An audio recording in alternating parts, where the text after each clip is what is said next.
21-qism qanaqa bo'ladi va misol uchun o'sha avvalgi qismlarda o'ynagan aktyorlardan boshqa yangi chehralar ham bormi?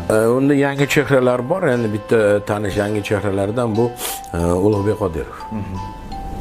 Ulug'bek Qodirov hamda Nozim To'laxo'jayev. Yangi chehralardan shu haligi xalqimiz taniydigan aktyorlarni aytyapman. Shuning uchun tugal qism bo'lganmi? Ya'ni tugaganmi o'sha bilan? Men o'zimcha shu bilan tugatdim.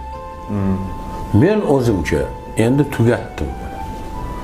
Chunki bu yog'iga men qadam ham bosmayman, chunki Tohir akani ham so'zini olganman, shu bilan tugallayman desam yaxshi qilibsiz. Men hozir aytib o'tiribman, nima bilan tugaydi bu? To'g'ri, endi o'sha stilda hech qanaqangi o'ngga ham chapga ham chiqilgan emas. O'sha stil chunki bu shuni o'zi agar keyingilari ham olinadigan bo'lsa, xuddi o'sha yo'nalishi o'zi bo'ladi. Chunki o'sha yo'nalish bilan bu film odamlarga manzur bo'lishi mumkin.